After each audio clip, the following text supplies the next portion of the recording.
Title: Undercover CEO goes to his own bakery. He freezes when he sees an employee crying in the back. What happens when a CEO steps into his own bakery and sees a reality he never expected? This is the story of Ryan Carter, the founder and CEO of Golden Crust Bakery. He built his business from a small family-owned shop into a chain of 50 successful locations across the state. But over time, Ryan became more focused on board meetings, profit margins, and expansion plans rather than the day-to-day operations of his bakeries. Lately, he had been hearing troubling rumors: low employee morale, high turnover rates, and growing customer complaints. Managers' reports always painted a perfect picture, but something felt off. Determined to uncover the truth, Ryan decided to go undercover as a new employee at one of his busiest locations. With a trimmed beard, dyed hair, and glasses, he looked nothing like the polished executive that appeared in company newsletters. His team assigned him to a downtown bakery where the staff had never seen his face. A rough start. On his first day, he walked in wearing a simple uniform, a black Golden Crust bakery cap, and an apron. The store manager, a strict and commanding woman named Brenda, greeted him briefly before passing him off to an experienced employee for training. "This is Emma," Brenda said, nodding toward a young woman in her early 20s. "She'll show you the ropes. Just listen to her and don't slow us down." Emma gave Ryan a tired smile. "It's not rocket science," she said, leading him to the back to teach him how to prep ingredients and organize the baking station. Her tone was friendly, but Ryan could hear the exhaustion in her voice.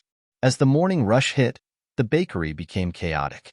Customers lined up out the door, orders piled up, and the staff scrambled to keep up. He noticed that Brenda spent most of her time barking orders rather than helping the overwhelmed employees.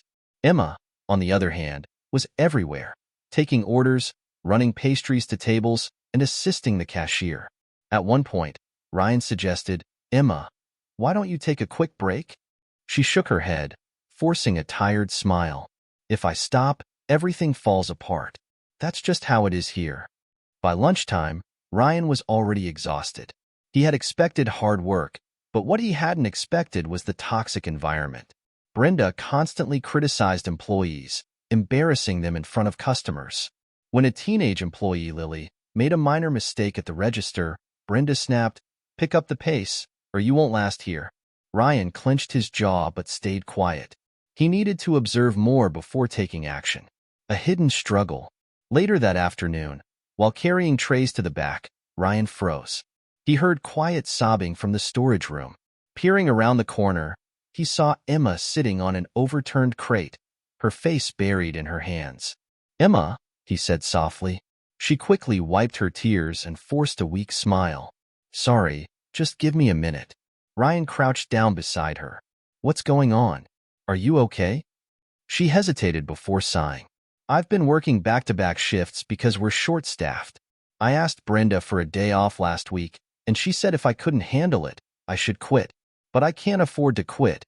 I need this job." Ryan's chest tightened.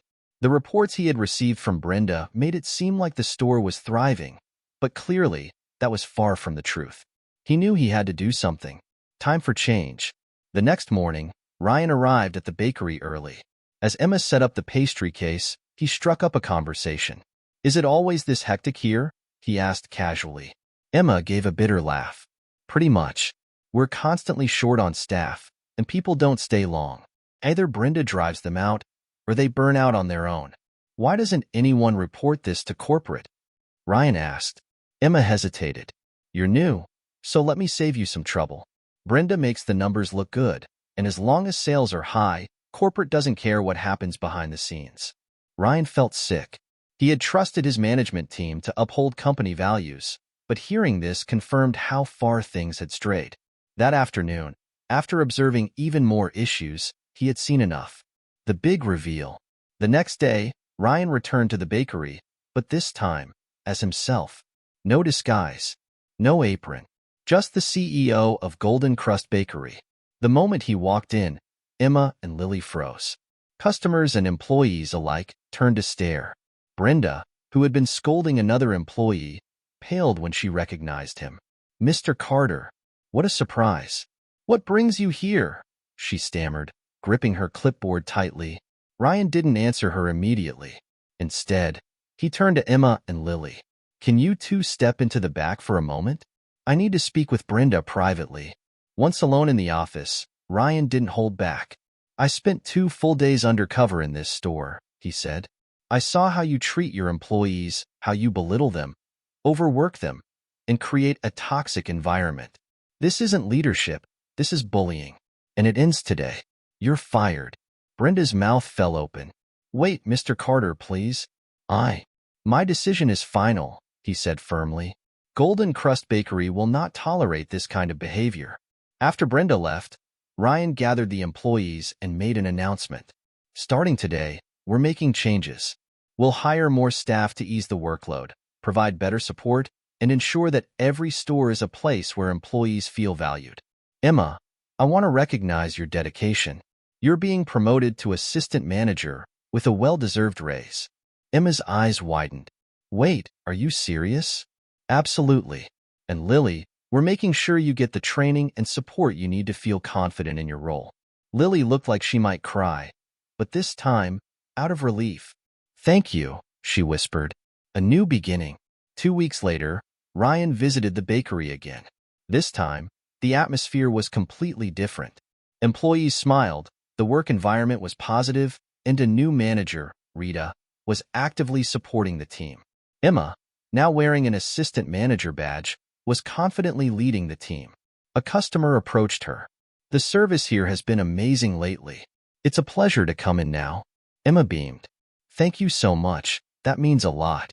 Ryan watched with pride. Before leaving, Emma handed him a small envelope. Inside was a thank you card signed by the entire team.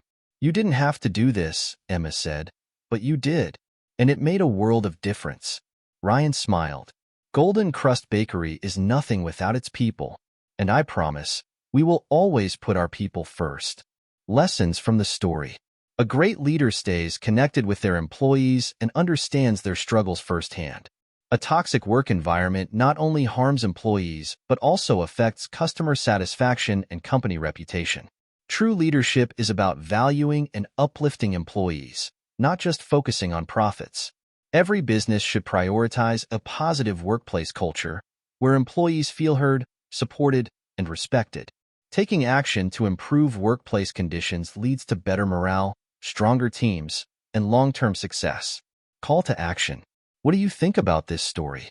Have you ever worked in a place like this? Share your thoughts in the comments below. Loudspeaker, if you believe every workplace should value its employees, make sure to subscribe to Story Precious to watch more inspiring stories that can change lives. Click the notification bell so you never miss an update. Movie Camera Sparkles.